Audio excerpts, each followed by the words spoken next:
दोस्तों स्टडी 91 के YouTube channel में आप सभी का बहुत बहुत स्वागत है। दोस्तों एक बार फिर से आप सभी के समक्ष मैं लेकर हाजिर हूं राष्ट्रीय घटनाक्रम से संबंधित बेहतरीन सवालों को लेकर के। जी हाँ दोस्तों, और ऐसे सवाल आपसे आपकी परीक्षा में निश्चित रूप से दोस्तों पूछे जा सकते हैं, ठीक है। और ये सीरीज दोस्तों परीक्षा पॉइंट ऑफ व्यू से बहुत इंपॉर्टेंट है। देखिए परीक्षा आपका नजदीक आ गया और ऐसे में इस तरह के सवाल परीक्षा में पूछे जा सकते हैं। कुछ सवाल यहाँ स्क्रीन पर है दोस्तों। भारत का पहला जैविक गाँव किसे घोषित किया गया? स्टैचू ऑफ पीस का अनावरण किया गया। दोस्तों स्टैचू ऑफ पीस देश में दो हैं, एक तो पाली राजस्थान में है, ये दूसरा वाला स्टैचू ऑफ पीस है जिसका उद्घाटन गृह मंत्री अमित शाह जी ने किया है। तो आपको इसके बारे में बताना है, ठीक है। इसलिए ये सवाल भी इंपॉर्टेंट हो सकता है। काई चटनी को दोस्तों अभी जीआई टैग मिला, वो कहाँ का है? काई चटनी सिनेमा पर्यटन नीति 2022 दोस्तों किस राज्य ने लॉन्च किया है? कार्बन फाइबर प्लांट दोस्तों बनाने की घोषणा किया गया, कहां पर बन रहा है? मिस इंडिया वर्ल्ड वाइड 2022 का खिताब दोस्तों किसने जीता है? परिवार कल्याण कार्ड जिसे पीकेसी योजना भी कहते हैं दोस्तों, ये किसने लॉन्च किया है? वैश्विक नवाचार सूचकांक में भारत का रैंकिंग क्या है? इस तरह के बेहतरीन सवालों पर आज हम चर्चा करेंगे। तो आइए देखते हैं कि राष्ट्रीय घटनाक्रम में और कुछ क्या हमें नया सीखने को मिलता है। ध्यान दीजिएगा स्टडी 91 के प्लेटफॉर्म से यहाँ बहुत सारे विषय के लिए दोस्तों फाउंडेशन बैच बनाए गए हैं। जीरो लेवल से लेकर एडवांस लेवल की तैयारी आपकी हो पाएगी अगर आप फाउंडेशन बैच ज्वाइन करते हैं, ठीक है। ये हमारा हेल्पलाइन नंबर है, कॉल करके आप संपर्क कर सकते हैं, ठीक है। चलिए स्टार्ट करते हैं दोस्तों। और आज के जो सवाल हैं बहुत इत्मीनान से पढ़िएगा और जवाब दीजिएगा, ठीक है। लिख रहा अक्टूबर 2022 में अमेरिका में महात्मा गांधी को समर्पित पहला संग्रहालय, ये गांधी संग्रहालय दोस्तों ये कहां पे खोला गया है? ये आपको बताना दोस्तों, तो बहुत इंपॉर्टेंट सवाल है, याद रखिएगा। यह खोला गया है न्यू जर्सी में। कहां खोला गया दोस्तों? New Jersey. और न्यू जर्सी कहां दोस्तों? यह अमेरिका में स्थित है। यह वहीं दोस्तों गांधी संग्रहालय खोला गया है। न्यू जर्सी को दोस्तों अटलांटिक शहर भी कहते हैं। क्या कहते हैं दोस्तों? अटलांटिक शहर भी कहा जाता है दोस्तों। अटलांटिक शहर न्यू जर्सी, जैसे भारतीय प्रायद्वीप कहा जाता है उस तरह से दोस्तों इसे अटलांटिक शहर न्यू जर्सी कहा जाता है, जहां गांधी संग्रहालय खोला गया। तो ये आपके लिए इंपॉर्टेंट है, ठीक है। अगला देखिए 17वें प्रवासी भारतीय दिवस सम्मेलन पर दोस्तों मुख्य अतिथि के रूप में कौन आए थे दोस्तों? आपको बताना है। पहले मुझे बताइए प्रवासी भारतीय दिवस कब मनाया जाता है, ठीक है। तो अगर कब की बात करें दोस्तों तो याद रखेगा 9 जनवरी को मनाया जाता है दोस्तों प्रवासी भारतीय दिवस, क्योंकि 9 जनवरी को ही महात्मा गांधी अफ्रीका से भारत लौटकर आए थे, उनका प्रवास समाप्त हुआ था और भारत आए थे, इसीलिए दोस्तों प्रवासी भारतीय दिवस मनाया जाता है, ठीक है। पहला सवाल है। दूसरा सवाल दोस्तों, इस सम्मेलन का आयोजन कहां पे किया गया? यह भी सवाल पूछ सकता है। तो याद रखिएगा दोस्तों इसका आयोजन हुआ था इंदौर में। कहां हुआ दोस्तों? ये प्रवासी भारतीय सम्मेलन जो 17वां प्रवासी भारतीय सम्मेलन हुआ, इसका आयोजन कहां पे हुआ दोस्तों? इंदौर में। और गुयना के राष्ट्रपति दोस्तों यहां पर मुख्य अतिथि के रूप में बुलाए गए, ठीक है। गुयना के राष्ट्रपति, ठीक है। अब इतना कहने से तो काम चलेगा नहीं, गुयना के राष्ट्रपति है कौन ये भी पता रखना पड़ेगा। तो याद रखेगा डॉक्टर मोहम्मद इरफान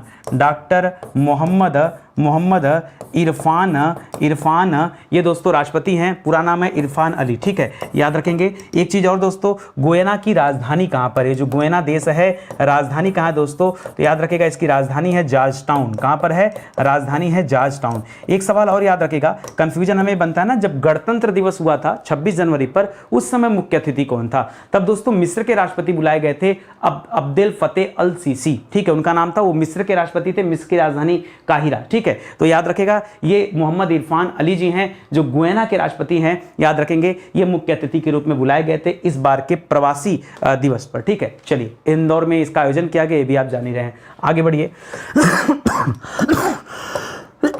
चलिए 11 नवंबर 2022 को प्रधानमंत्री मोदी ने कहां पर श्री नाद प्रभु कैंपेगौड़ा की 108 फीट ऊंची प्रतिमा, जिसे हम स्टैचू ऑफ प्रॉस्पेरिटी कहते हैं दोस्तों, ये सवाल हम पहले भी पढ़ चुके हैं, याद रखेगा दोस्तों। इसका उद्घाटन मोदी जी ने कहां पर किया था दोस्तों? बंगलुरु में किया था। और साथ ही साथ दोस्तों मैंने और कई सवाल आपको बताया था, जैसे स्टैचू ऑफ पीस। अब स्टैचू लिखने की कोई आवश्यकता है नहीं, तो स्टैचू ऑफ पीस का उद्घाटन दोस्तों कहां पे किया गया था? याद रखेगा ये पाली में किया गया था, राजस्थान में, पाली राजस्थान में, ठीक है। इसी तरह से दोस्तों और भी कई सारे स्टैचू हैं, जैसे स्टैचू ऑफ यूनिटी है दोस्तों, ये कहां पर दोस्तों? तो स्टैचू ऑफ यूनिटी ये अहमदाबाद में स्थित है, वल्लभ भाई पटेल जी की जो प्रतिमा है, ठीक है। इसी तरह से स्टैचू ऑफ इक्वालिटी की बात आती है, इक्वालिटी की बात आती है, ठीक है। तो ये कहां पर दोस्तों? इक्वालिटी की बात करेगा तब बताएगा दोस्तों हैदराबाद में। कहां पर है स्टैचू ऑफ इक्वालिटी दोस्तों? कहां पर है? याद रखेंगे ये हैदराबाद है। स्टैचू ऑफ बिलीफ की बात करें, बिलीफ, ठीक है। तो बिलीफ वाला कहाँ पे था दोस्तों, ये आपके नाथ द्वारा राजस्थान में, ठीक है। तो ये सब याद रखिएगा, ये सब इंपॉर्टेंट सवाल है और इसी तरह के सवाल बार बार परीक्षा में पूछे जाते हैं, ठीक है। आगे बढ़िए। हाल ही में लक्षद्वीप, लक्षद्वीप दोस्तों क्या है, ये हमारा केंद्र शासित प्रदेश है। कर लक्षद्वीप स्थित किन द्वीपों को समुद्र तटों के प्रतिष्ठित ब्लू बीच सूची में दोस्तों शामिल किया गया है। तो बहुत बड़ी बात है दोस्तों, और यहां लक्षद्वीप के कुल 3 ऐसे बीच हैं दोस्तों, बीच हैं जिन्हें दोस्तों शामिल किया गया है। उन बीचों का दोस्तों नाम भी आपको बताना। तो सबसे फेमस एक बीच है दोस्तों मिनिकॉय, ठीक है। आपने पढ़ा होगा मिनिकॉय बीच के बारे में सुना होगा। तो दोस्तों मिनिकॉय बीच को भी इस बार दोस्तों किसमें शामिल कर लिया गया है, ब्लू बीच का दोस्तों सर्टिफिकेट दे दिया गया। मतलब जिसका जितना ज़्यादा साफ सफाई रहता है, क्लियरिटी रहती है, ठीक है, उन्हीं को दिया जाता है। इसी तरह से वहाँ पर एक थुंडी बीच है, उसको भी याद रखेगा। और एक दोस्तों अलग बीच है, बड़ा अच्छा नाम है, कदमत, ठीक है, कदमत बीच, ठीक है। ये 3 बीच है दोस्तों, कदमत बीच, थुंडी बीच और मिनिकॉय बीच, ये लक्षद्वीप में स्थित हैं, जिन्हें क्या दिया गया दोस्तों, तो ब्लू बीच सर्टिफिकेट दिया गया है। इनकी स्वच्छता की वजह से ये सवाल भी इंपॉर्टेंट है, तो याद रखेंगे, ठीक है। आगे बढ़िए। लिख रहा किस राज्य सरकार ने हाल ही में भूजल स्तर में सुधार करने के लिए वर्षा जल संचयन योजना दोस्तों शुरू किया। वर्षा जल संचयन योजना, ये भूजल स्तर में वृद्धि करने के लिए ये उड़ीसा राज्य के द्वारा स्टार्ट किया गया। किसके द्वारा दोस्तों, उड़ीसा राज्य के द्वारा स्टार्ट किया गया। इसी तरह से अगर सवाल पूछे वृक्ष संपदा योजना, ये हम पिछले वाले क्लास में हम लोगों ने पढ़ा था। वृक्ष संपदा योजना दोस्तों किसने स्टार्ट किया है, तो याद रखेगा दोस्तों छत्तीसगढ़ सरकार की तरफ से ये वृक्ष संपदा योजना चल रही थी, ठीक है। याद आया कुछ आपको, चलिए आगे बढ़ते हैं। लिख रहा है शहीदों की पत्नियों के कल्याण के लिए, ऐसे व्यक्ति जो युद्ध में शहीद हो चुके हैं भारत के लिए, उनके पत्नियों के कल्याण के लिए हाल ही में भारतीय सेना ने किस नाम से एकल विंडो सुविधा खोला है कि एक ही खिड़की पर उनको किसी तरह के दौड़ भाग की जरूरत नहीं होगी, किसी तरह के कागजात बनवाने की जरूरत नहीं पड़ेगी। जो भी गवर्नमेंट फायदा उनको मिल सकता है शहीदों की पत्नियों को, वो मिल पाएगा। तो एक एकल खिड़की दोस्तों बनाया गया भारतीय सेना के द्वारा। इसका नाम रखा गया दोस्तों वीरांगना सेवा केंद्र। क्या रखा गया दोस्तों, वीरांगना सेवा केंद्र रखा गया है नाम इसका। तो ये भी याद रखेगा, बहुत अच्छी बात है दोस्तों। इस तरह का एकल विंडो सिस्टम हर जगह होना चाहिए ताकि लोगों को दौड़ भाग न करना पड़े और एक ही खिड़की से उनका हर एक तरह का कार्य हो जाए, ठीक है। 4 नवंबर से 13 नवंबर 2022 तक यूरोपियन यूनियन फिल्म फेस्टिवल का आयोजन ये भारत के दोस्तों किस शहर में किया गया, क्या है दोस्तों, यूरोपियन यूनियन फिल्म फेस्टिवल है। और ये आयोजन दोस्तों कहां पे हुआ है, नई दिल्ली में हुआ है, ठीक है। यूरोपियन यूनियन फिल्म फेस्टिवल का आयोजन इस बार कहां किया गया, नवंबर महीने में किया गया और दिल्ली में हुआ दोस्तों, नई दिल्ली में, याद रखेंगे, ठीक है। आगे बढ़िए। 53वें अंतर्राष्ट्रीय फिल्म महोत्सव 53वें अंतर्राष्ट्रीय फिल्म महोत्सव में किस देश को कंट्री इन फोकस के रूप में चुना गया है। तो यहां चुनाव किया गया दोस्तों फ्रांस को। किसको चुना गया है, कंट्री इन फोकस के रूप में किसका चुनाव हुआ है दोस्तों, तो याद रखेगा फ्रांस का चुनाव हुआ है। किसके रूप में, कंट्री इन फोकस के रूप में। एक सवाल और दोस्तों, इसका आयोजन कहां हुआ, ये 53वां अंतर्राष्ट्रीय फिल्म महोत्सव जो चल रहा था दोस्तों, इसका आयोजन कहां पे हुआ, तो इसका आयोजन हुआ दोस्तों गोवा में, ठीक है। याद रखेगा। इसके पहले जो आपने यूरोपियन फिल्म फेस्टिवल पढ़ा था, यूरोपियन बोलेगा तब आप नई दिल्ली बताइएगा, भारत वाला पूछेगा तो गोवा में हुआ है 53वें नंबर का, ठीक है। आगे बढ़िए। स्वच्छता सर्वेक्षण ग्रामीण 2022 में ओडीएफ प्लस के विभिन्न घटकों में उत्कृष्ट प्रदर्शन करने वाला देश का शीर्ष जिला दोस्तों कौन सा बना, जिला का नाम बताना यहां पर आपको। अच्छा, ये ओडीएफ प्लस क्या होता है दोस्तों, तो खुले में शौच मुक्त, याद रखेगा, खुले में शौच मुक्त, ठीक है। यानी कोई भी अब दोस्तों खुले में शौच नहीं करेगा और इसीलिए दोस्तों ये ओडीएफ प्लस योजना स्टार्ट किया गया था। और शीर्ष दोस्तों जिला कौन रहा है दोस्तों, तो भोपाल रहा है, ठीक है। इस बार कौन रहा है दोस्तों, भोपाल शीर्ष जिले के रूप में दोस्तों चुना गया है। भोपाल राजधानी है मध्य प्रदेश की, इसे भी आप याद रखेंगे, ठीक है। आगे बढ़िए। लिख रहा प्रधानमंत्री मोदी ने वर्ष 2023 में भारत में प्रस्तावित किस अंतरराष्ट्रीय शिखर संगठन, क्या लिख रहा दोस्तों, वर्ष 2023 में प्रस्तावित है। इतना सोचकर आपको पता चल जाना चाहिए दोस्तों कि वर्ष 2023 में हमारे यहाँ G20 होने वाला है। पता है ना, 2022 वाला G20 कहाँ पे हो रहा है, 2023 वाला G20 कहाँ पर हो रहा है दोस्तों, तो आपका वहाँ पे हो रहा है इंडोनेशिया के बाली में। और 2024 में जो G20 होगा वो हमारे भारत में होगा। तो लिख रहा दोस्तों 2022 वाला इंडोनेशिया के बाली में हो रहा, 2023 वाला इस बार जो G20 होने वाला है ये हमारे इंडिया में होने वाला, भारत में होने वाला है। तो लिख रहा है प्रस्तावित अंतर्राष्ट्रीय शिखर सम्मेलन में 8 नवंबर 2022 को one earth one family one future, ये दोस्तों थीम रखा गया, याद रखेंगे। और किसके लिए दोस्तों, तो G20 के लिए। मैं पूरी बात बता देता हूं आपको, सुनिए ध्यान से, ठीक है। यहां लिखिएगा वर्ष 2022, यहां लिखिएगा वर्ष 2023, मैं पूरी बात बताता हूं। ये दोस्तों इंडोनेशिया में इसका आयोजन किया गया, इंडोनेशिया में दोस्तों बाली में किया गया। 2023 वाला दोस्तों भारत में है। इसका थीम दोस्तों क्या रखा गया दोस्तों, तो आपने पढ़ा one earth one family one future, ठीक है, वन फ्यूचर, ठीक है, ये आपने पढ़ा। उसी तरह से इसका जो पुराना वाला था दोस्तों, जो अभी इंडोनेशिया में हुआ, उसका क्या था दोस्तों, तो रिकवर याद रखेगा, ठीक है, रिकवर टुगेदर रिकवर स्ट्रॉन्गर, यही था ना, इंग्लिश में लिख दे रहा हूं, रिकवर टुगेदर रिकवर स्ट्रॉन्गर, ठीक है। तो याद रखिएगा दोस्तों, ये इस बार की थीम थी, ठीक है। तो दोनों याद रखिएगा, परीक्षा में ये ध्यान दीजिएगा कि 2022 वाले के लिए थीम पूछ रहा है कि 2023 वाले के लिए थीम पूछ रहा है, दोनों आपको क्लियर कट पता होना चाहिए। अक्टूबर 2022 में विश्व बौद्धिक संपदा संगठन द्वारा प्रस्तुत वैश्विक नवाचार सूचकांक में भारत की रैंकिंग क्या रही दोस्तों, तो नवाचार जो सूचकांक रही, इसमें भारत का स्थान दिया गया 40वां स्थान। कौन सा दिया गया, नवाचार सूचकांक में भारत का स्थान 40वां रखा गया। और यह अंतरराष्ट्रीय बौद्धिक संपदा सूचकांक में दोस्तों अमेरिका नंबर 1 पर है, यह भी आप याद रखेंगे, ठीक है। आगे बढ़िए, वह शहर जहां अखिल भारतीय राजभाषा सम्मेलन का दोस्तों क्या किया गया, आयोजन किया गया। यह समिट दोस्तों कहां पे हुआ, राजभाषा सम्मेलन, तो याद रखें दोस्तों, यह सम्मेलन हुआ है सूरत में। जी हां दोस्तों, सूरत में। और एक चीज याद रखेगा दोस्तों, सूरत में याद रखेगा जो बुलेट ट्रेन भारत में चलने वाली है, बुलेट ट्रेन, ठीक है। अभी अश्विनी वैष्णव जी का कहना था कि 2025 में बुलेट ट्रेन स्टार्ट हो जाएगा, तो उसके लिए दोस्तों क्या स्टेशन घोषित किया गया सूरत को, उसे भी आप याद रखेंगे, अच्छा सवाल है।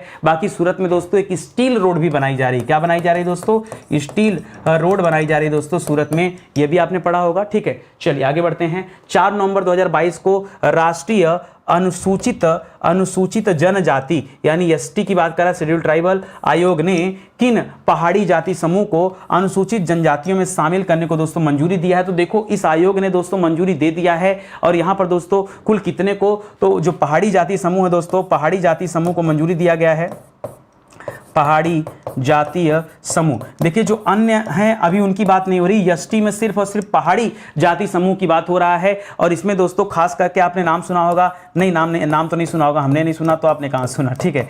तो एक तो पदारी जनजाति का नाम याद रखेगा, इसको अधिसूचित किया गया है। कोली को अधिसूचित किया गया, कोली का नाम सुना होगा आपने। और एक गड्ढा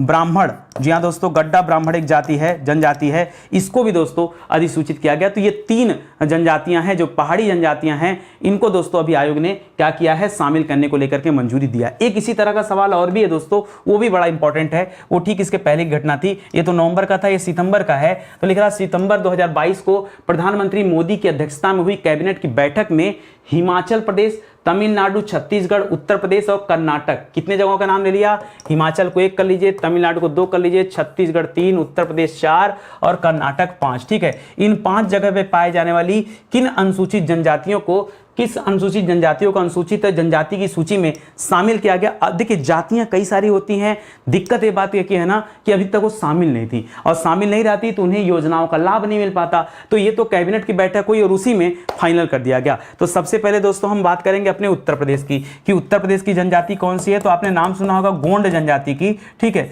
ये गोंड जनजाति दोस्तों उत्तर प्रदेश में पाई जाती है, इसको दोस्तों अधिसूचित किया गया है। उसी तरह से दोस्तों आप छत्तीसगढ़ में चलेंगे तो वहां पर आपको मिलेगा बिंझीय जनजाति। कौन सी जनजाति दोस्तों, बिंझीय जनजाति मिलेगी दोस्तों। ये कहां पर, छत्तीसगढ़ में मिलेगी दोस्तों। इसको भी अधिसूचित अब कर लिया गया, अब शामिल कर लिया गया है। इसी तरह से जब आप कर्नाटक में आएंगे दोस्तों, तो कर्नाटक में आपको मिलेगा वेट्टा कुरुबा। क्या मिलेगा दोस्तों, वेट्टा कुरुबा। ये कहां पर दोस्तों, याद रखेंगे कर्नाटक की जनजाति है, तो अब इसको भी शामिल कर लिया गया। इसी तरह से हिमाचल प्रदेश में हैती जनजाति है, ठीक है। हिमाचल प्रदेश में हैती जनजाति कहां की दोस्तों, ये हिमाचल की जनजाति है, इसको भी दोस्तों शामिल कर लिया गया। और कौन बच रहा भैया, कौन हो गया, 1 2 3 4 5 है ना, 1 2, अच्छा तमिलनाडु बच रहा है, ठीक है। तो तमिलनाडु में याद रखिएगा, तमिलनाडु में 2 जनजातियों को यहां शामिल किया गया है। एक नारी कोरावन को शामिल किया गया है, नारी कोरावन, ये दोस्तों कहाँ की जनजाति है? तमिलनाडु की जनजाति है, एक अलग से जनजाति। एक है दोस्तों कुरुविक्कन, क्या नाम दोस्तों? ये देखिए वेट्टा कुरुबा था, ये कुरुविक्कन है, विक्कन, ठीक है। ये दोस्तों कहाँ की जनजातियां हैं? तो ये तमिलनाडु की जनजातियां हैं, इनको भी शामिल किया गया है। तो मोदी जी के कैबिनेट ने शामिल कर लिया, तो इस सवाल को भी याद रखेगा, ठीक है। अभी मणिपुर वाला दोस्तों विवाद आपने सुना ही होगा, मैतेई जनजाति वहां है, वो विवाद कर रही है, ठीक है। लिख रहा प्री प्राइमरी स्तर पर, जी हाँ दोस्तों, प्री प्राइमरी स्तर पर न्यू एजुकेशन पॉलिसी लागू करने वाला देश का पहला राज्य कौन बन गया? तो याद रखेगा उत्तराखंड वो पहला राज्य बन गया है, ठीक है, जो क्या कर रहा है दोस्तों, जो प्री प्राइमरी स्तर पर दोस्तों क्या कर रहा है? न्यू एजुकेशन पॉलिसी को लागू कर रहा है अपने यहां पर, ठीक है। वो भी किस स्तर पर? देखिए प्राइमरी माध्यमिक स्तर पे नहीं, प्री प्राइमरी स्तर, अरे जो प्री से पहले वाली पढ़ाई होती है, ठीक है, उस स्तर पर भी दोस्तों न्यू एजुकेशन पॉलिसी को दोस्तों लागू करने वाला पहला राज्य बन गया उत्तराखंड, तो इसे भी याद रखेंगे। लिख रहा सितंबर 2022 में किस राज्य ने फिल्म निर्माण उद्योगों के लिए राज्य की पहली सिनेमा पर्यटन नीति 2022 लॉन्च किया? हर राज्य यही चाह रहा है कि हमारे राज्य में आके ज्यादा से ज्यादा पिक्चरें बने, ज्यादा से ज्यादा चीजें बने, और इसमें दोस्तों ये गुजरात ने किया है, ठीक है। हालांकि उत्तर प्रदेश भी कम नहीं दोस्तों, उत्तर प्रदेश भी इस तरह की नीतियां बना रहा है कि ज्यादा से ज्यादा सिनेमा इंडस्ट्री बन पाए हमारे यहाँ, ठीक है। अभी गोरखपुर में दोस्तों एक क्षेत्रीय जो है सिनेमा इंडस्ट्री की आधारशिला रखी गई योगी आदित्यनाथ के द्वारा, तो इसको भी याद रखेंगे। सितंबर 2022 में प्रधानमंत्री मोदी और बांग्लादेश की प्रधानमंत्री शेख हसीना ने किस स्थान पर मैत्री सुपर थर्मल पावर प्रोजेक्ट की यूनिट का अनावरण किया दोस्तों? तो भारत के प्रधानमंत्री और बांग्लादेश के प्रधानमंत्री दोनों लोग मौजूद रहे दोस्तों। बगोरहाट का नाम सुना होगा आपने, बगोरहाट का, ठीक है। बगोरहाट दोस्तों है कहां पर? तो बांग्लादेश में है। वहीं पर दोस्तों ये मैत्री सुपर थर्मल पावर प्रोजेक्ट दोस्तों लगाया जा रहा है, तो इसको भी याद रखेंगे। ये भारत का पड़ोसी देश है। अभी भारत ने अपने पड़ोसी देश को दोस्तों का जो है कुछ ऋण भी दिया था, लगभग 4 मिलियन के आसपास का है, एक बार चेक करिएगा, ठीक है। चलिए आगे बढ़ते हैं। लिख रहा सितंबर 2022 में जारी UNDP, United Nation Development Programme, इसे कहते हैं दोस्तों यूएनडीपी की मानव विकास सूचकांक रिपोर्ट आई है दोस्तों। उसमें पूछ रहा भारत की रैंक क्या है? तो भारत का रैंक दोस्तों यहाँ है 132वीं रैंक। जी हाँ दोस्तों, भारत का स्थान कौन सा है? 132वीं स्थान है दोस्तों। यूएनडीपी ने जो मानव विकास सूचकांक जारी किया, वो ये मानव विकास सूचकांक सबसे पहले पाकिस्तान के एक अर्थशास्त्री ने बनाया था, वो आपको याद होगा, ठीक है, फजलुल हक ने। लिख रहा दोस्तों त्रिपुरा स्थित वह गांव जिसने हाल ही में भारत का पहला जैव गांव घोषित किया गया। देखिए भारत का पहला जैविक राज्य दोस्तों किसे कहा जाता है? अगर राज्य पूछता तो आप बता देते दोस्तों, जैविक राज्य हम सिक्किम को कहते हैं, सिक्किम को कहते हैं। एक सवाल और याद रखेगा दोस्तों, 2025 तक हरित राज्य बनने की संकल्पना दोस्तों किसने ले रखी है? तो हिमाचल ने ले रखा है, ठीक है। ये सवाल भी लेटेस्ट सवाल है, तो इसको भी याद रखेगा। अभी हमने हाल ही में पढ़ा था कि 2025 में हरित राज्य बनने की संकल्पना ले रखा है हिमाचल ने, बाकी जैविक राज्य सिक्किम है। यहां दोस्तों जैव गांव की बात हो रहा है, और जैव गांव तो कौन सा है दोस्तों? तो याद रखेगा दासपारा। कौन सा गांव है दोस्तों? ये इसका नाम है दासपारा गांव, और कहां पे दोस्तों? याद रखेगा त्रिपुरा में है। कहां पे दोस्तों? ये दासपारा गांव कहां पर है? त्रिपुरा में है, तो इसे भी आप याद रखेंगे, ठीक है। लिख रहा अगस्त 2022 में जारी एनसीआरबी की नवीनतम रिपोर्ट के अनुसार सबसे अधिक राजद्रोह के मामले किस राज्य में दर्ज किए गए? जी हां दोस्तों, राजद्रोह के मामले कहां सबसे ज्यादा दर्ज किए गए हैं? तो याद रखेगा आंध्र प्रदेश में दर्ज हुए हैं। कहां पर दर्ज हुए भैया? आंध्र प्रदेश में सबसे ज्यादा क्या हुआ दोस्तों? राजद्रोह का मामला दर्ज किया गया है। यह नवीनतम रिपोर्ट है एनसीआरबी की, उसके अनुसार यह पता चलता है, ठीक है। आगे बढ़िए। लिख रहा सितंबर 2022 में किस भारतीय कंपनी ने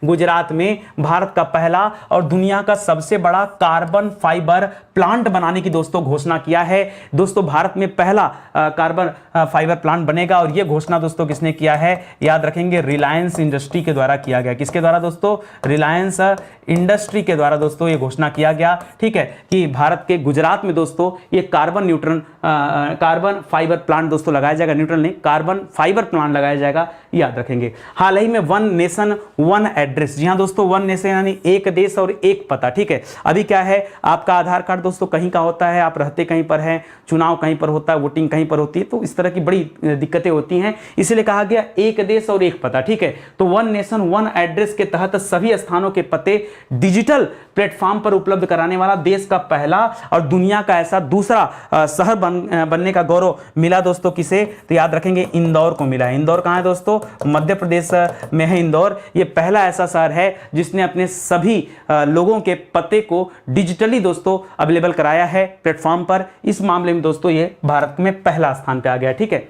लिख रहा हाल ही में केंद्र सरकार ने कहां पर भारत की पहली नाइट स्काई सेंचुरी, ठीक है, रात्रि आकाश अभयारण्य विकसित करने की घोषणा किया। देखिए इसको पढ़ने के बाद लोगों को लगेगा कि सर अभी हमने पढ़ा था एक नाइट सफारी के बारे में, ठीक है। देखिए जो आपने नाइट सफारी पढ़ रखा है ना, नाइट सफारी, ये नाइट सफारी दोस्तों लखनऊ में बन रहा है और ये किसी नाइट सफारी की बात नहीं कर रहा है, ठीक है, ये किसी नाइट सफारी की बात नहीं कर रहा है, यहां पे बात हो रहा है नाइट स्काई सेंटर की, ठीक है, सेंचुरी की। और ये जो बन रहा है दोस्तों ये आपके लेह लद्दाख में बन रहा है। कहां बन रहा है? ये नाइट स्काई सेंचुरी जो बन रहा है ये आपके लेह लद्दाख में बन रहा है। लेह लद्दाख में, लद्दाख के में एक जगह है हानले, हानले में दोस्तों स्पेशली इसको बनाया जा रहा है। तो याद रखेगा ये दोनों अलग अलग सवाल है, कंफ्यूज मत होइए भाई। देखिए पढ़ेंगे तब आपको चीजें के बारे में पता होगा, ऐसे हवा हवाई काम करेंगे तो फिर उत्तर थोड़े मिलेगा आपको, ठीक है, तब तो परेशान ही रहेंगे। भारतीय मध्य रेलवे, जी हाँ दोस्तों, भारतीय मध्य रेलवे का मुख्यालय कहां है बताइए? हेडक्वार्टर मुंबई है, जी हाँ दोस्तों, याद रखेगा इसका हेडक्वार्टर और वेस्टर्न रेलवे का, जी हाँ दोस्तों, दोनों का मुख्यालय क्या दोस्तों? मुंबई ही है, पढ़ाया गया आपको, ठीक है। लिख रहा है भारतीय मध्य रेलवे ने हाल ही में कहां पर हवा में जल वाष्प को पीने योग्य पानी में बदलने के लिए दोस्तों मेघदूत नामक मशीन दोस्तों स्थापित किया है। तो जब मध्य रेलवे की बात आ गई तो जाहिर सी बात है मामला तो मुंबई का है।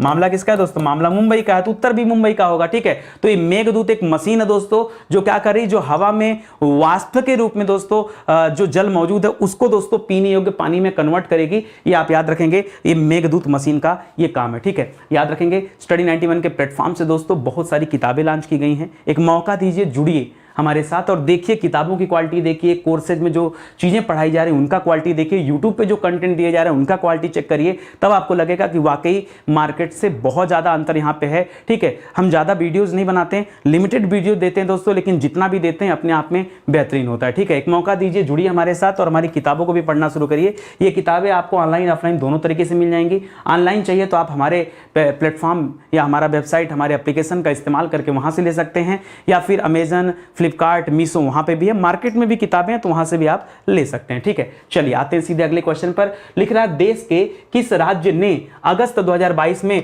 परिवार कल्याण कार्ड यानी पीकेसी योजना लॉन्च किया दोस्तों? तो ये उत्तर प्रदेश की योजना है दोस्तों, पीकेसी योजना, परिवार कल्याण कार्ड योजना। जी हाँ दोस्तों, अगस्त 2022 में भारत का पहला हर घर जल प्रमाणित राज्य, जी हाँ दोस्तों, हर घर जल प्रमाणित राज्य कौन सा बना है? तो याद रखेगा ये घोषित किया गया गोवा को, ठीक है, गोवा को घोषित किया गया। बाकी दोस्तों अब तो बहुत सारे राज्य ऐसे हो गए जो हर घर जल प्रमाणित हो चुके हैं, ये भी याद रखेंगे। यूनेस्को की अमूर्त सांस्कृतिक विरासत सूची में शामिल करने के लिए हाल ही में भारत सरकार द्वारा किस नृत्य शैली को नामित किया गया? देखिए वो नृत्य शैली है और उसे अमूर्त सांस्कृतिक विरासत सूची में दोस्तों शामिल किया जा रहा है। उस नृत्य शैली का नाम क्या दोस्तों? तो गुजरात का नृत्य शैली है, नाम है गरबा। गुजरात में गरबा का नाम सुना है ना, गरबा डांडिया, ठीक है। तो याद रखेगा इस गरबा को अब सरकार क्या करने जा रही है दोस्तों, यहां पर नामित किया गया भारत सरकार की तरफ से। मिलता है कि नहीं मिलता यूनेस्को के हाथ में है, लेकिन दोस्तों इसे अमूर्त सांस्कृतिक विरासत सूची में रखा गया। इसी तरह से अभी अमूर्त वाले में दोस्तों बनारस को भी चुना गया था, शहर के दृष्टिकोण से चुना गया था, सांस्कृतिक शहर के दृष्टिकोण से,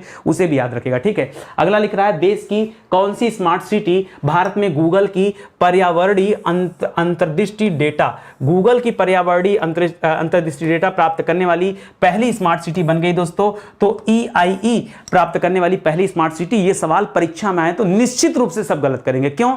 किसी के दिमाग में नहीं आएगा कि औरंगाबाद का नाम यहां पे आ सकता है दोस्तों, औरंगाबाद स्मार्ट सिटी। खुद मुझे भी नहीं लग रहा था कि ये उत्तर हो सकता है, लेकिन अब था उत्तर तो क्या किया जाए, औरंगाबाद स्मार्ट सिटी। कुछ दिन पहले दोस्तों औरंगाबाद का नाम बदल करके संभाजी नगर कर दिया गया, ठीक है, संभाजी नगर भी कर दिया गया, तो इसे भी आप याद रखेगा, बढ़िया सवाल है, ठीक है। लेकिन अब मध्य प्रदेश का वह आदिवासी, मध्य प्रदेश पता है वही जगह है जो अपने पाठ्यक्रम में दोस्तों आपको याद होगा अपने पाठ्यक्रम में AI को शामिल किया है, ठीक है, पढ़ा था आपने ना, अपने पाठ्यक्रम में AI आर्टिफिशियल इंटेलिजेंस को शामिल कर रहा है। लेकिन अब मध्य प्रदेश का वह आदिवासी बहुल जिला जो अगस्त 2022 में भारत का पहला कार्यात्मक रूप से साक्षर जिला बना है, वो भी केवल कार्यात्मक रूप से साक्षर जिला बना दोस्तों, वो कौन सा जिला है? तो याद रखेगा मांडला जिला है। कौन सा दोस्तों? मांडला जिला है, ये मध्य प्रदेश का मांडला जिला है जो कार्यात्मक रूप से साक्षर जिला बना है, ये आप याद रखेंगे, आदिवासी बहुल जिला है, ठीक है। लेकिन आजादी के अमृत महोत्सव के अवसर पर 15 अगस्त 2022 को भारतीय रेलवे ने किस नाम की सबसे लंबी 3.5 किलोमीटर लंबी मालगाड़ी का दोस्तों परिचालन सफलतापूर्वक किया दोस्तों? तो याद रखिएगा इसका नाम था नाग बासुकी। क्या नाम था दोस्तों? नागवासुकी, ध्यान दीजिएगा मालगाड़ी है। इसी तरह से दोस्तों यात्री ट्रेन, दुनिया की सबसे बड़ी यात्री ट्रेन, और वो भी कितने डब्बों की दोस्तों, तो 100 बोगी की यात्री ट्रेन दोस्तों किसने लॉन्च किया था, हमने पढ़ा था स्विट्जरलैंड ने किया था। किसने किया था दोस्तों, स्विट्जरलैंड ने किया था। और दोस्तों 1500 मीटर प्लस का प्लेटफॉर्म दोस्तों कहां पर बना है, प्लेटफॉर्म कहां पर बना है, तो ये तो दोस्तों भारत में है, ठीक है, याद रखेगा कहां पर दोस्तों, तो हुबली है, ठीक है, हुबली। हुबली स्टेशन का नाम सुना होगा। हुबली स्टेशन कहां है दोस्तों, कर्नाटक में, ठीक है, हुबली स्टेशन कर्नाटक, ठीक है, कर्नाटक में, तो इसको भी आप याद रखिएगा, ये भी बढ़िया सवाल आपका, ठीक है। लिख रहा हाल ही में गृह मंत्री अमित शाह ने डिजिटल माध्यम से कहां पर स्थापित रामानुजाचार्य की प्रतिमा को, स्टैच्यू ऑफ पीस का अनावरण किया दोस्तों। तो स्टैच्यू ऑफ पीस एक तो आपने पढ़ा था पाली में था, वो अलग है। ये स्टैच्यू ऑफ पीस कहां पर दोस्तों, तो श्रीनगर में बना है, ये भी आप याद रखेंगे। तो परीक्षा में ध्यान दीजिएगा, नाम देगा, ठीक है। ये स्टैच्यू ऑफ पीस काफी छोटा है, ठीक है, और ये पाली में नहीं, पाली वाला तो राजस्थान में है, ये श्रीनगर में बना है, और इसका उद्घाटन दोस्तों अमित शाह जी ने किया, जो कि वर्तमान में गृह मंत्री हैं, ठीक है। लिख रहा है इंस्टीट्यूट फॉर मैनेजमेंट डेवलपमेंट द्वारा 15 जून 2022 को जारी विश्व प्रतिस्पर्धात्मक सूचकांक में भारत की रैंक क्या है। देखिए, अगर आपको कंपटीशन करना है तो कंपटीशन करने के लिए दोस्तों आपको अपने मन से 36 का आंकड़ा निकालना पड़ेगा, क्योंकि जब तक आप 36 के आंकड़े को निकालेंगे नहीं तब तक आप आगे नहीं बढ़ सकते। 36 का आंकड़ा मतलब समझते हैं, 36 माने होता दुश्मनी, तो दुश्मनी करके कैसे कंपटीशन करेंगे, उस दुश्मनी से आगे निकलना पड़ेगा, एक कदम आपको आगे बढ़ना पड़ेगा। तो 36 के बाद 37 याद रखेगा। 37वां स्थान किसमें दोस्तों, अगर आपसे पूछे प्रतिस्पर्धा की या कंपटीशन की, जी हाँ दोस्तों, तब आप 37 बताइएगा। यही मेथड याद रखेगा आंकड़ा वाला, तब आपको याद आ जाएगा। 5 जून को क्या मनाया जाता है दोस्तों, याद रखेगा, 5 जून को मनाया जाता है विश्व पर्यावरण दिवस, अगर आपको याद हो तो, ठीक है, विश्व पर्यावरण दिवस मनाया जाता है। और इसी दिन येल विश्वविद्यालय द्वारा दोस्तों एक रिपोर्ट जारी किया गया, द्विवार्षिक रिपोर्ट जारी किया गया, इसका नाम है पर्यावरण प्रदर्शन सूचकांक। इसमें 180 देशों को शामिल किया गया और भारत को दोस्तों 180वां स्थान दिया गया। तो बड़ा बेइज्जती वाला काम हुआ, लेकिन ये सही रिपोर्ट नहीं था, इसका विरोध भी किया गया, ठीक है, क्योंकि भारत में स्थिति इतनी खराब नहीं है पर्यावरण की कि जो है भारत को 180वां स्थान दे दिया जाए, ठीक है। तो ये दोस्तों खैर येल विश्वविद्यालय की तरफ से जारी किया गया था, तो इस आंकड़े को भी आप याद रखेंगे।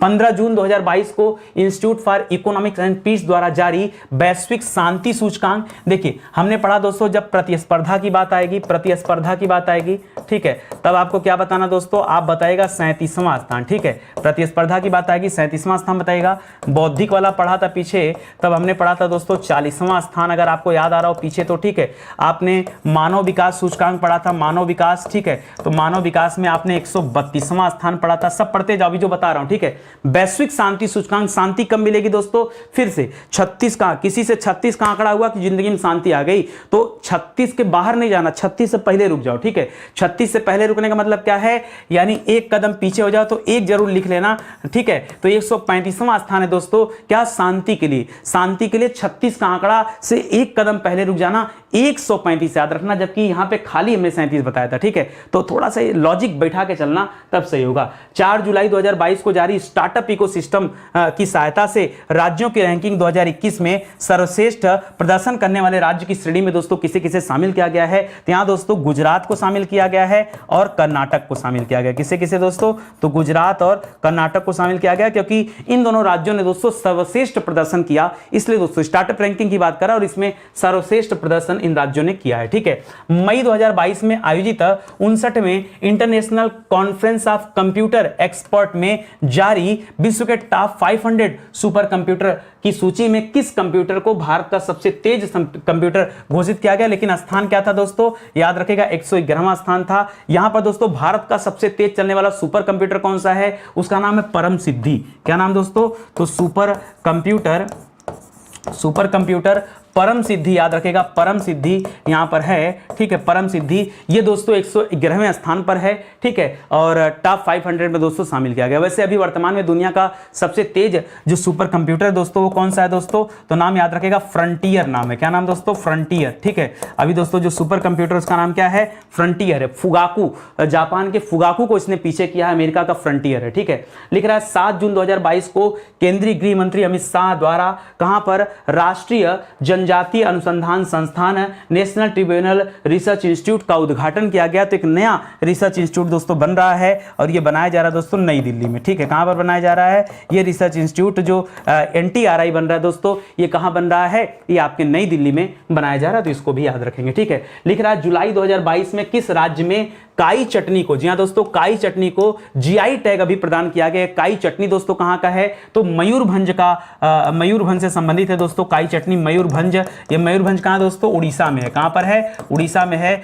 और वहीं का काई चटनी है, उसे अभी दोस्तों GI टैग दिया गया, इसलिए चर्चा में चल रहा है। ठीक है, राष्ट्रीय उद्यान के अंदर सामुदायिक राष्ट्रीय, देखिए नेशनल पार्क की बात कर रहा है, नेशनल पार्क के अंदर सामुदायिक वन संसाधन अधिकारों को मान्यता देने वाला उड़ीसा के बाद देश का दूसरा राज्य कौन बन गया है, तो पहले तो उड़ीसा ने मान्यता दिया था और अब किसने मान्यता दे दिया है, तो उड़ीसा का पड़ोसी है छत्तीसगढ़। ठीक है, अब छत्तीसगढ़ ने भी मान्यता दे दिया और छत्तीसगढ़ ने दोस्तों वृक्ष संपदा योजना भी स्टार्ट किया है। ठीक है, करें 21 जून 2022 को मनाए गए अंतर्राष्ट्रीय योग दिवस की थीम क्या थी दोस्तों, तो याद रखेगा इसका थीम था मानवता के लिए योग। क्या था दोस्तों, मानवता के लिए योग, ये इस बार का दोस्तों थीम रहा है, ये आप याद रखेंगे। बढ़िया सवाल आपका। ठीक है, चलिए आगे बढ़ते हैं। अगला देखिए, लिख रहा है जून 2022 में राष्ट्रीय सुपर कंप्यूटिंग मिशन के अंतर्गत परम अनंत, देखिए वो अलग था दोस्तों, परम सिद्धि वहां पे था, ये परम अनंत सुपर कंप्यूटर है और कह रहा परम अनंत को किस IIT संस्थान में दोस्तों विकसित किया गया है, तो याद रखेगा ये गुजरात का IIT संस्थान है, IIT गांधीनगर। ठीक है, परम अनंत कहां विकसित किया गया दोस्तों, तो IIT गांधीनगर जो संस्थान है उसके द्वारा दोस्तों ये परम अनंत विकसित किया गया। ठीक है, भारत के न्यू जलपाईगुड़ी, यहां दोस्तों न्यू जलपाईगुड़ी और बांग्लादेश के ढाका के बीच में दोस्तों कौन सी यात्री ट्रेन अभी चलाई गई, तो देखिए कुल मिला जुला के दोस्तों 3 यात्री ट्रेन हो गई है। 2 पुरानी ट्रेनें थी जो चल रही थी पहले से, जिसमें मैत्री एक्सप्रेस का नाम आपने सुना होगा, मैत्री एक्सप्रेस का नाम सुना होगा, पता नहीं सुना है कि नहीं। ठीक है, मैत्री एक्सप्रेस और एक बंधन एक्सप्रेस का नाम सुना होगा। ठीक है, मैत्री एक्सप्रेस और बंधन एक्सप्रेस, ये पहले से 2 गाड़ियां क्या थी दोस्तों, ये ओल्ड थी। अभी जो न्यू ट्रेन चलाई गई उसका नाम है मिताली एक्सप्रेस। क्या नाम है दोस्तों, उसका नाम है मिताली एक्सप्रेस, ये अभी नई ट्रेन चलाई गई है। ठीक है, बांग्लादेश और भारत के मध्य ये न्यू ट्रेन चलाई गई दोस्तों, तो इसे आप याद रखेगा मिताली एक्सप्रेस, ये अभी जून 2022 में चलाई गई। ठीक है, तो ये सवाल आप याद रखेंगे, बहुत इंपॉर्टेंट सवाल है। ठीक है, आगे बढ़िए, लिख रहा है जून 2022 में किसने मिस इंडिया वर्ल्ड वाइड 2022 का खिताब जीता है। मिस इंडिया वर्ल्ड वाइड 2022 का खिताब दोस्तों किसने जीता है जून 2022 में, तो याद रखेगा हमने यहां पढ़ा था खुशी पटेल के बारे में। किसके बारे में दोस्तों, खुशी पटेल के बारे में पढ़ा था। खुशी पटेल को मिस इंडिया वर्ल्ड वाइड 2022 का खिताब दिया गया है। ठीक है, जून 2022 में जारी वर्ल्ड प्रेस फ्रीडम सूचकांक, जी हां दोस्तों इसको कहते हैं प्रेस स्वतंत्रता सूचकांक। क्या कहते हैं, प्रेस स्वतंत्रता सूचकांक के नाम से जानते हैं। करा इस प्रेस स्वतंत्रता सूचकांक में भारत को कौन सा स्थान दिया गया है, तो पूरा का पूरा 150वां स्थान। ठीक है, 150वां स्थान याद रखेगा प्रेस स्वतंत्रता सूचकांक में। 6 मई 2022 को राष्ट्रीय परिवार स्वास्थ्य सर्वेक्षण द्वारा प्रस्तुत की गई रिपोर्ट में भारत में जो प्रजनन दर था वो पहले 2.2 था, इसे TFR भी कहते हैं दोस्तों, अब वो घटकर कितना हो गया, केवल और केवल 2% हो गया है। 2.2 से घटकर कितना हो गया है, 2% हो गया। पूरी दुनिया में सबसे कम TFR किसका दोस्तों, तो दक्षिण कोरिया देश का TFR दोस्तों सबसे कम है, वो भी याद रखेगा। ठीक है, लिख रहा 18वीं सदी में ईसाई धर्म अपनाने वाले वह पहले हिंदू आम भारतीय जिसे 2022 में वेटिकन सिटी में संत की उपाधि दिया गया दोस्तों, ये भारत के रहने वाले थे। अभी तक किसी भारतीय व्यक्ति को संत की उपाधि नहीं मिली थी। इनका नाम है देव सहाय पिल्लई। क्या नाम है दोस्तों, देव सहाय पिल्लई नाम है दोस्तों। ठीक है, पिल्लई केरल के रहने वाले दोस्तों, और इनको दोस्तों अभी संत की उपाधि दिया गया है, याद रखेंगे। ठीक है, वेटिकन सिटी में। ठीक है, दुनिया में वेटिकन सिटी ही एक ऐसा देश है जो पोप की कंट्री माना जाता है, जहां समस्त लोग क्या है दोस्तों, ईसाई, यहां और किसी धर्म के लोग नहीं है। ठीक है, तीसरे राष्ट्रीय जल पुरस्कार 2022 में सर्वश्रेष्ठ राज्य की श्रेणी में किसने शीर्ष स्थान प्राप्त किया है, तो दोस्तों कई बार से दोस्तों उत्तर प्रदेश का इस मामले में दोस्तों पहला स्थान है। राष्ट्रीय जल पुरस्कार की बात हो रहा दोस्तों, और यहां उत्तर प्रदेश का पहला स्थान है। ठीक है, आगे बढ़िए। करा यूनेस्को की विश्व धरोहर स्थलों की अस्थायी सूची में अभी शामिल किया गया है जिनकिंग जेरी या लिविंग रूट ब्रिज। दोस्तों ये क्या था, तो देखिए अभी होता क्या है कि एक स्थान से दूसरे स्थान पर जाने के लिए पुल बनाए जाते हैं। पुल कृत्रिम तरीके से बनता है, लेकिन ये जो जिंकिंग जेरी है दोस्तों, ये मेघालय में दोस्तों स्वतः वृक्षों के माध्यम से दोस्तों ये पुल बनाए जाते हैं। उसका उपयोग दोस्तों जंगली जानवर करते हैं। रोड के ऊपर से दोस्तों इस तरह के पुल बने होते हैं, तो ये अपने आप पे बहुत एंटीक चीज है। और ये कहां पर देखने को मिलता है दोस्तों? मेघालय में देखने को मिलता है। एक बार आप गूगल करिए, मजा आ जाएगा देखकर आपको, ठीक है। केंद्र शासित प्रदेश जम्मू कश्मीर के सांबा जिले का वह गांव जिसे हाल ही में भारत का पहला कार्बन न्यूट्रल पंचायत घोषित किया गया। ऐसे भी सवाल पूछ सकता है कि कार्बन न्यूट्रल पंचायत किसे घोषित किया गया? तो सांबा गांव, और ये कहां पर दोस्तों? जम्मू कश्मीर में है। तो पूछा क्या भाई इसमें? अच्छा, सांबा जिले का गांव था ना। अच्छा, ये पूछ रहा, सुनिए, अगर हम बात करें सांबा का, तो सांबा क्या था दोस्तों? सांबा जिला था। अगर हम बात करें दोस्तों जम्मू कश्मीर का, तो जम्मू कश्मीर तो दोस्तों क्या है? यूनियन टेरिटरी हो गया, ठीक है। अभी आपसे गांव का नाम पूछ रहा है। क्या पूछ रहा है? ग्राम का नाम पूछ रहा है। और गांव का नाम क्या दोस्तों? पल्ली गांव है। कौन सा है?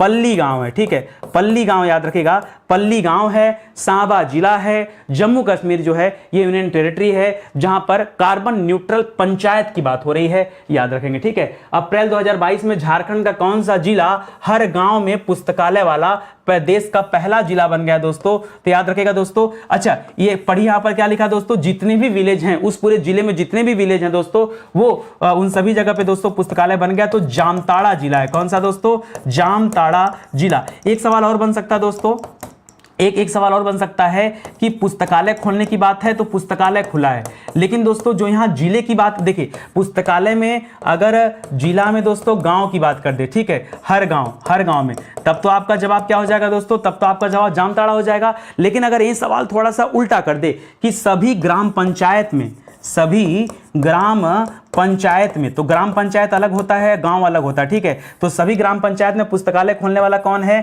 तब बताएगा दोस्तों पूर्णिया जिला। कौन सा जिला? पूर्णिया। ये पूर्णिया कहां पड़ता है दोस्तों? तो पूर्णिया जिला है दोस्तों बिहार में, याद रखेगा। जामताड़ा जिला कहां है? तो जामताड़ा है दोस्तों झारखंड में। कहां पर है? ये जामताड़ा है झारखंड में, याद रखेंगे। तो सवाल पहले ध्यान से पढ़िएगा, ऐसा नहीं कि आंख मूंद करके टिक मारिए चले आइएगा। देखिएगा क्या लिखा है, क्या लिखा है कि जिले की बात हो रही है और हर गांव में पुस्तकालय की बात हो रही है, या हर ग्राम पंचायत में पुस्तकालय की बात हो रही है। अगर गांव में होगा तब जामताड़ा करिएगा, और ग्राम पंचायत होगा तो पूर्णिया करिएगा। ये अपने होश संभाल के अपना जवाब दीजिएगा, बाद में मत कहिएगा कि नितिन सर ने नहीं बताया, ठीक है। तो अपने को जितना बनता है दोस्तों उतना तो कर देते हैं आप सभी के लिए, लेकिन आप कितना कर रहे हैं खुद देख लीजिए। देखिए बहुत मेहनत के साथ दोस्तों इतना अच्छा कंटेंट ढूंढ करके आपको वीडियोस दिया जा रहा है, थोड़ा सा सहयोग करिए। स्टडी 91 के चैनल को वीडियोस के व्यू बहुत कम आ रहे हैं दोस्तों, अगर आप नहीं देखेंगे तो काम कैसे चलेगा? आप ही के लिए मेहनत कर रहे हैं, ठीक है। फिर आप क्या कर रहे हैं मुझे नहीं पता, ठीक है। परीक्षा हो जाएगा तो लौट के आएंगे तो मिलाएंगे पेपर, तो देखेंगे कि बहुत सारे सवाल ये वीडियो श्रृंखला से आए हुए थे, और तब आपको लगेगा कि अरे सर बहुत लेट हो गया, हमें तो पता ही नहीं चला, हमारे पे तो नोटिफिकेशन ही नहीं आया। देखिए नोटिफिकेशन का इंतजार मत करिए, डेली क्लासेस चल रही, डेली क्लास करिए, रोज मेहनत करिए, ठीक है। परीक्षा आने पर तैयारी करने का कोई मतलब नहीं है, ठीक है। तो लगातार जब तैयारी करेंगे तो कॉन्फिडेंस आएगा, ठीक है, इसलिए आपसे कहा जा रहा है। तो चलिए आज का सेशन ही समाप्त होता है दोस्तों। बहुत सारे ऐसे विषय हैं जो पूरी तरह से पढ़ा दिए गए हैं, ये इन्हीं का हैंड रिटन नोट्स है जिन्हें आप हमारे वेबसाइट या एप्लीकेशन के माध्यम से परचेज कर सकते हैं, ठीक है। तो आज का सेशन ही समाप्त होता है, मिलते हैं दोस्तों अगले लेक्चर में, तब तक के लिए बहुत बहुत धन्यवाद आपका। जय हिंद, जय Bharat, thank you so much.